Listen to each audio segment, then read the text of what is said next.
M'dzina la Atate, ndi la Mwana, ndi la Mzimu Oyera. Amen. Ndikulandireni pa utumiki wa Tiyankhuleni Ambuye. Lero lachisanu, Mulungu wachiwiri mu nyengo ya Adventi. Mawu oyamba adzachokera m'buku la mneneri Yesaya, mutu 48 ndime 17 mpaka na 19. Amene akutiwerengera mawu oyamba ndi Gloria Kampaye kuchokera ku St. John's Girls Secondary School mu Diocese ya Mangochi. Mthenga wabwino uchokera pa mthenga wabwino wa Ambuye athu Yesu Khristu monga adalembera Mateyo mutu 11 ndime 16 mpaka na 19.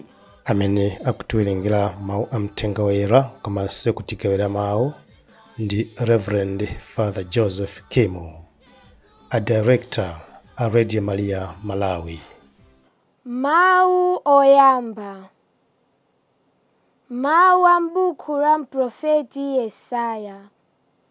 Chauta, mpulumutsi wako, woyera uja wa Israeli, akunena kuti, Ine ndine Chauta, Mulungu wako, amene ndimakuphunzitsa kuti zinthu zikuyendere bwino. Ndimakusogolera pa njira yoyenera kuyitsata. Udakamvera malamulo anga, bwezi mtendere ukufikira ngati madzi a mu mtsinje. Ndipo bwezi chilungamo chikukuphimba kosalekeza ngati mafunde a pa nyanja.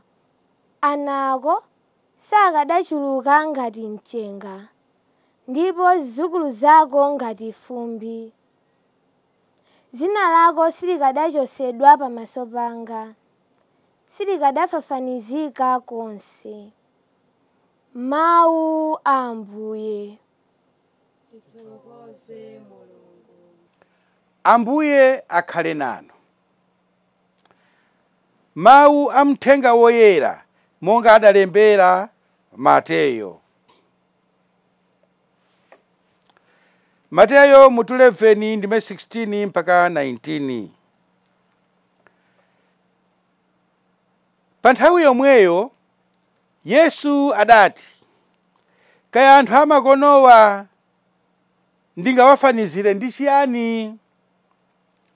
Ali ngati ana okangana pa msika. Ena akufunsa anzawo kuti, tidakuyimbirani ng'oma yaukwati, bwanji inu osavina? Tidabuma maliro, bwanji inu osalira?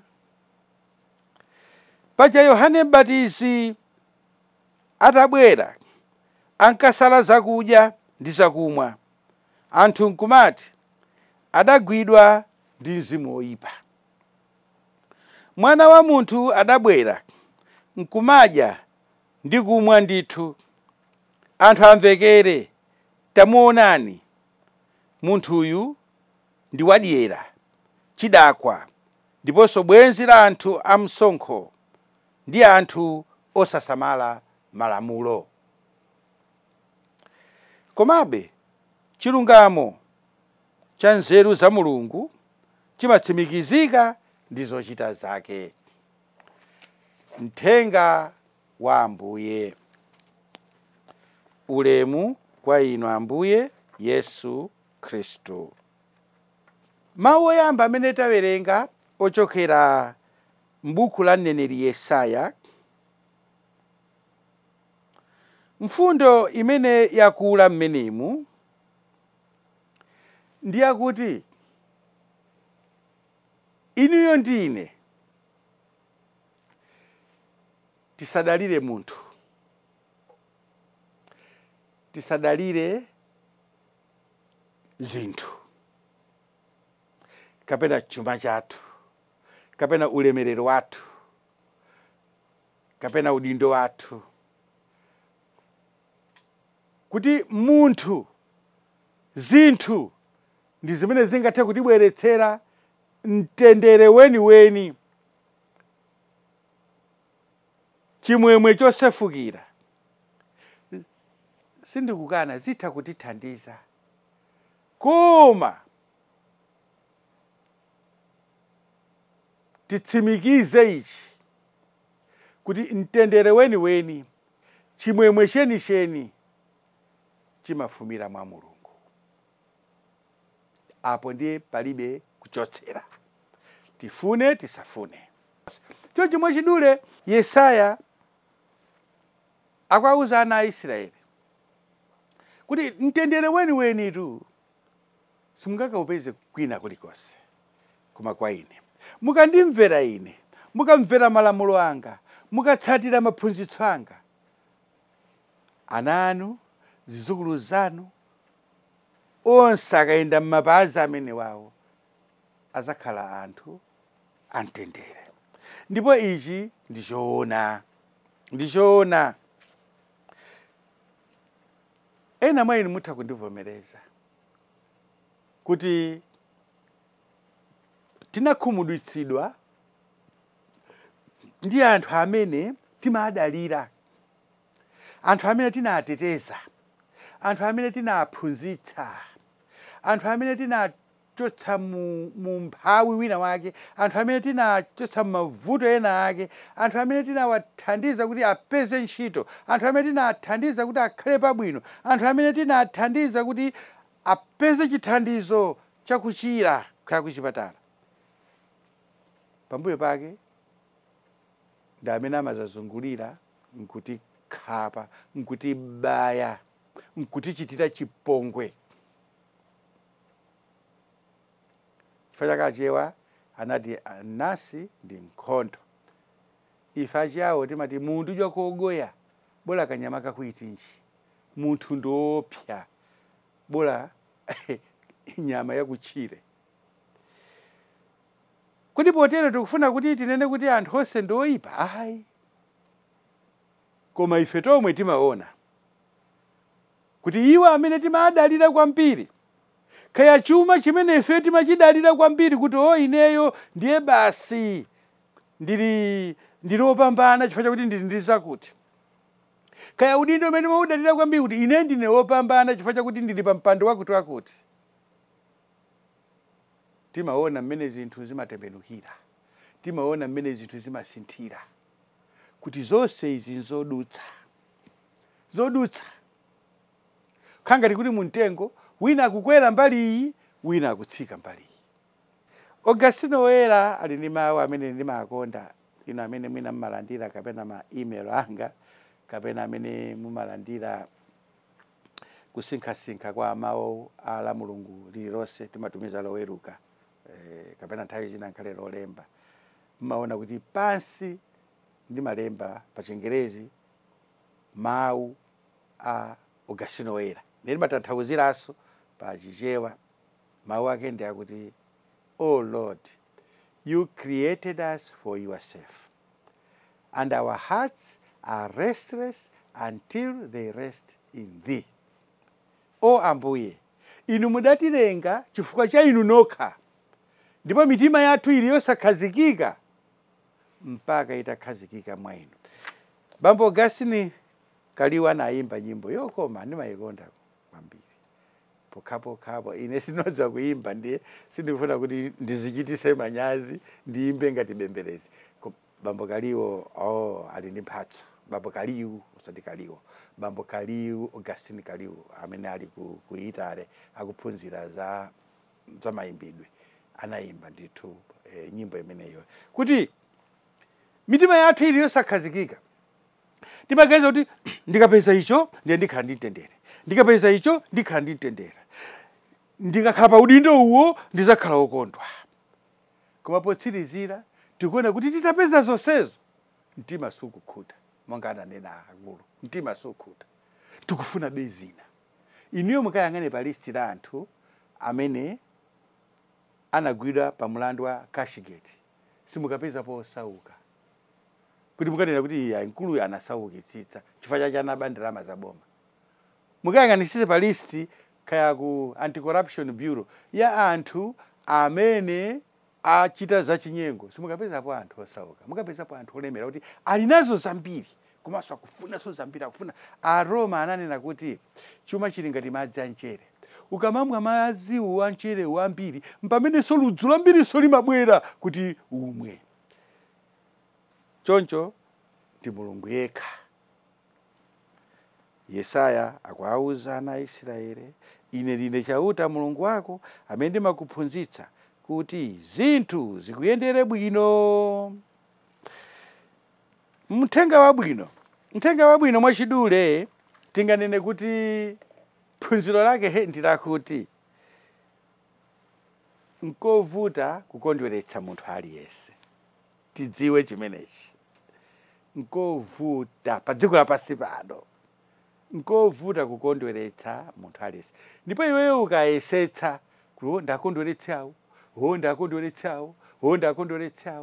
uona kuti potsirizira walephera kukondweretsa munthu aliyense, ndiponso wekhanso walephera kuzikondweretsa. Potsirizira wazivulaza wekha. Nkovuta kukondweretsa munthu aliyense. Komanso ife tinenera kuphunzira. Yesu amene anabwera pa dziko lapansi pano kuti adzatipulumutse, ndikumachita mirakulu yowachiritsa anthu odwala, mirakulu yodyetsa anthu masauzande, mirakulu youkitsa anthu, ulaliki wokoma. Potsirizira anamupha. Ine mukaonera filimi ya makamaka Zefireri, Jesus of Nazareth, pamene Pilato akuvutika mu mtima mwake chifukwa chakuona kuti Yesu uyu ndi wolakwa, ndi akuti mwina kapena kuti ndimpulumutse, ndipereke chisankho, ndimtenge Barabasi chimbalangondo uja, kuti mwina kapena anthu anena kuti masulani Yesu, chimbalangondo chiphedwe, akumubweretsa Barabasi. Ndiye mukaona pa filmu ija, mukamaonera pa filmu ya Zefireri, Jesus of Nazareth, muona akulu akuthamanga kupita, Yesu aphedwe basi, Yesu aphedwe. Munthu amene ali wosalakwa koma akumpangira upo kuti amutani, amuphe. Chigawenga sopano ndikusanduka hero. Ukasanduka hero sopano ukasanduka basi no. Yesu aphedwe, chigawenga cho chimasulidwe. Chimene ndifuna kunena nchakuti titha kuchita zabwino za mtundu wanji, ndipo anthu ena akhala pa mavuto kuti chifukwa chochita zabwino, akhala pa mavuto chifukwa chakuchita zabwino, koma osatopa kuchita zabwino. Ndimakonda asomoto imene ya tiyankhule na Ambuye. Ndikhulupirira kuti kuchokera pa Galatiya mutu 6 ndime 9 ngati sindikulakwitsa, osatopa. Ngakhala anthu akuchiteni chipongwe pamene mukuchita zabwino, osatopa, chifukwa mukudziwa kuti potsirizira chilungamo chake chimaoneka. Ndiye Ambuye Yesu akuti ifeyo tili ngati ana amene tikusewera pa mchenga. Tiwerengenso kuti zimveke bwino. Kaya anthu amakonowa ndingawafanizire ndi chiyani? Ali ngati ana okangana pa msika. Ena akufunsa anzawo kuti tidakuyimbirani ng'oma yaukwati, bwanji inu osavina? Tidabuma maliro, bwanji inu osalira? Takuyimbirani ng'oma yaukwati, mukanenera kuvina. Takuyimbirani nyimbo ya maliro, mukanena kulira misozi. Koma ayi, kusonyeza kuti palibe chabwino chimene we munthu ungamuchitire chimene munthu angathe kusangalala nacho. Ndiye ife tisataye nthawi, ndipo timasanduka akapolo ngati tikufuna kuti uyo ndisangalatse, potsirizira chimene inuyo ndine tiyenera kuchita, tisangalatse Mulungu. Tikayamba kusangalatsa Mulungu, anthunso oyenerera kuti asangalatsidwe. Koma tikataya nthawi ndi kuti ndioneke wabwino kwa uyo,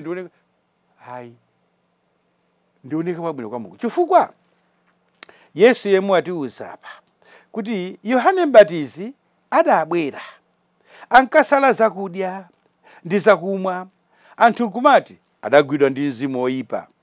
Mwana wa munthu adabwera, nkumadya nkumamwa ndithu, anthu amvekere, tamuonani munthu uyu ndi odyera, chidakwa ndiponso bwenzi la anthu ansonkho ndi anthu osasamala malamulo. Choncho palibe uchite izi anena, uchite izo anena.